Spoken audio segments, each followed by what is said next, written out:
গত মাসে আমরা গিয়েছিলাম ঢাকা মিরপুর চিড়িয়াখানাতে। তো ওখানে গিয়ে মোটামুটি সব প্রাণী দেখে খুবই আনন্দিত ছিলাম আমরা, খুবই ভালো লাগছিল। কিন্তু যেটা দেখে মনটা খুব খারাপ হয়ে গেল, সেটা দেখার জন্য আপনাদেরকে পুরো ভিডিওটি দেখতে হবে আগে।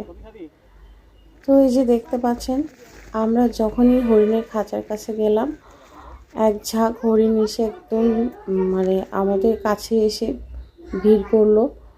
মানে মনেই হচ্ছে যে ওরা খাবার চাচ্ছে আমাদের কাছে বা আমরা খাবার নিয়ে এসেছি এরকম।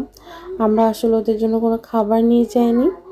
তো আমাদের কাছে বাদাম ছিল, সেই বাদাম মানে ছেলারও সুযোগ দিচ্ছিল না, আস্ত খেয়ে ফেলছিল, পাগলের মতো খাচ্ছিল। ওরা এতটাই ক্ষুধার্ত ছিল যে মানে আস্ত বাদাম খাওয়ার জন্য মোটামুটি প্রতিযোগিতা লাগিয়ে দিয়েছিল প্রত্যেকটা হরিণ।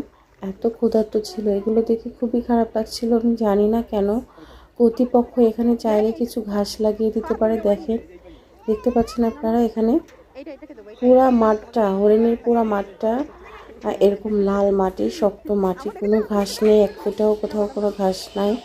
এখানে কিছু ঘাস থাকলে হয়তো ওরা ঘাসগুলো খেয়ে ক্ষুধা নিবারণ করতে পারতো, কিন্তু কেন জানি এখানে কোনো ঘাস নেই, হয়তো বা ছিল, ওরা খেয়ে ফেলেছে।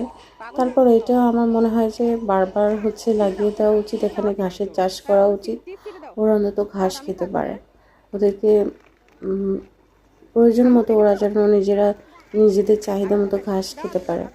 কারণ কখন খাবার দিবে আর কখন খাবে, এভাবে করে হয়তো ওরা ঠিক মতো খাবার খেতে পারে না, যার কারণে দেখুন ওরা কীরকম ক্ষুধার্ত, কীভাবে করে খাবার খাচ্ছিল আমাদের কাছ থেকে।